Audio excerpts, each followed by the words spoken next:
Shalom Bapak Ibu Saudara yang dikasihi Tuhan. Seri pengajaran hari ini berjudul Harga untuk Mencapai Allah.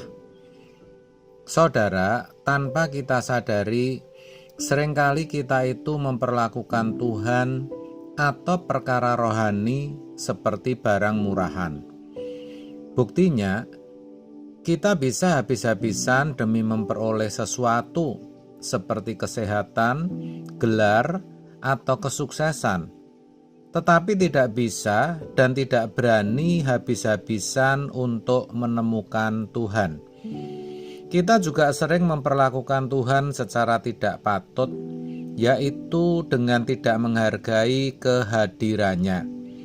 Memang, kerja keras itu harus, mengurus rumah tangga juga harus, tetapi selebihnya waktu yang ada harus untuk membangun kerohanian kita.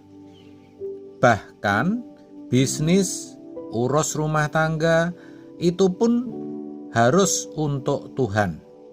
Dan itu sangat bisa karena dalam kesemuanya itu selalu ada campur tangan Tuhan.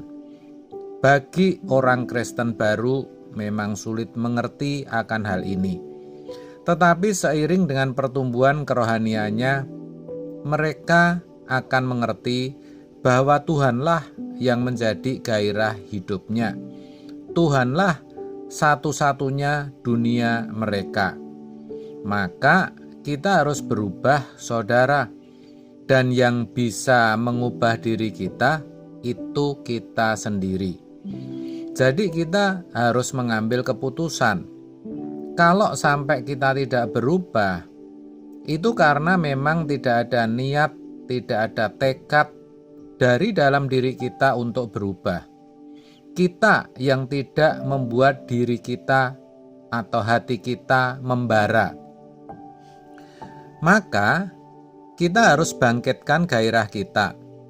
Seberapa waktu yang ada harus kita pakai untuk mencari Tuhan, pagi, siang, sore, atau malam. Itu pun tidak membuat kita dengan mudah menjadi rohani atau mudah menemukan Tuhan. Tuhan itu tidak murahan. Kalau dulu kan kita menanti lawatan atau hadirat Tuhan. Padahal sejatinya Tuhan sudah menyediakan lawatannya. Kita saja yang tidak menerima lawatan itu. Kita menanti hari baik, padahal setiap hari adalah baik. Semua tergantung pilihan dan keputusan kita. Allah yang kita sembah itu adalah Allah yang sama dengan Allahnya Musa. Dialah Allah Israel, Elohim Yahweh, yang menuntun bangsa Israel keluar dari tanah Mesir, yang membelah Laut Kolsom dan merobohkan tembok Yeriko. Dialah yang harus kita cari dengan segenap hati, segenap jiwa, segenap akal budi, dan segenap kekuatan kita. Itulah harga yang harus kita bayar. Dan untuk itu, maksud saya, dan untuk bisa mencapai segenapnya itu, Roh Kudus pasti akan menuntun.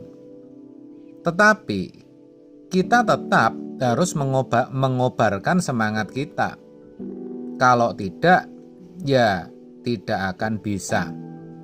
Dan kalau sampai kita tidak menemukan Tuhan, nanti kalau kita melihat kemuliaan Allah, betapa agungnya, betapa mulianya Tuhan itu, kita akan sangat menyesal dan berkata, mengapa aku memberikan porsi yang sangat terbatas untuk Dia? Nah, saudara, kita patut bersyukur kalau saat ini diingatkan, diberikan peringatan, karena itu akan merangsang kita, menstimulasi kita.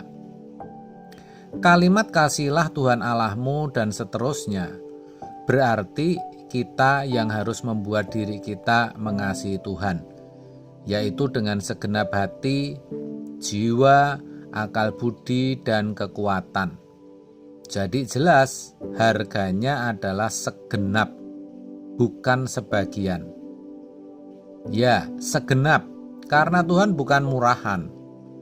Masalahnya, banyak orang menganggap Tuhan itu murah, sehingga mereka memberikan hanya sebagian hidupnya saja, porsi yang sangat terbatas. Memang, ketika menjalani hidup, menyelesaikan masalah-masalah yang ada, kita sering merasa sendiri, seakan-akan Tuhan tidak hadir. Itulah yang membuat kita sering mengisi hari-hari kita tanpa kita tujukan kepada Tuhan. Apalagi kalau masalah-masalah tidak mudah kita urai, tidak cepat selesai. Kita sudah begitu lelah, tapi sepertinya Tuhan membiarkan orang yang mengkhianati kita malah menang. Kita juga merasa seakan-akan tidak dibela Tuhan.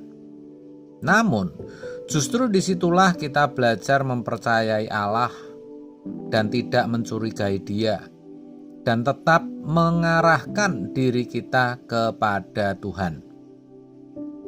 Banyak orang bertanya, mengapa Tuhan seakan-akan mati bagiku? Tuhan bisa tolong orang lain, tapi kok tidak bisa tolong aku? Di antara kita mungkin ada yang merasa seperti itu. Kenapa Tuhan tidak membela? Padahal kita sudah melayani dengan tulus, mengorbankan segalanya, mematikan kepentingan kita sendiri. Dalam hati kita marah. Baru setelah semua bisa kita lewati, kita mengerti bahwa ternyata Tuhan mengajari kita untuk setia. Dalam keadaan seperti itu, saudara, kita harus tetap mempercayai Tuhan. Iblis pun ikut bermain. Kita yang sedang berusaha mencapai, meraih Tuhan dan gak sampai-sampai, dia dengan liciknya berkata, untungnya apa kamu dekat Tuhan? Seberapa berartinya Tuhan bagi kamu? Iblis memang jahat ya saudara. Tapi sekarang kita harus bisa berkata, Tuhan itu segalanya bagiku. Sukses di atas segala sukses, keberhasilan di atas segala keberhasilan, yaitu hanya ketika kita mencapai maksud keselamatan, yaitu segambar dan serupa dengan Allah, sempurna seperti Bapa, berkodrat ilahi, dan menjadi anak-anak Allah yang berkenan.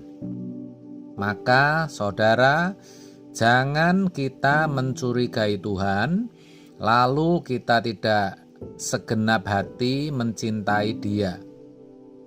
Yang kita lakukan sekarang adalah apapun yang terjadi, kita harus menemukan Tuhan. Karena Dia Allah yang maha bijaksana, melampaui yang dapat kita pikirkan. Dia setia. Dia memberi kita penghiburan, dan kita akan melihat kemuliaan Allah dinyatakan. Sampai kita mengalami bagaimana Tuhan mencukupi semua kebutuhan pelayanan di luar yang kita pikirkan. Sampai pada satu titik kita bisa berkata, masalah-masalah yang aku hadapi tidak menjadi masalah, asal aku menemukan Tuhan. Jadi apapun persoalan hidup kita, kalau kita bertekun dengan Tuhan, Allah menyertai kita, kita tidak akan dipermalukan dan dapat membuktikan serta mengalami bahwa Allah itu hidup Amin. Tuhan Yesus memberkati.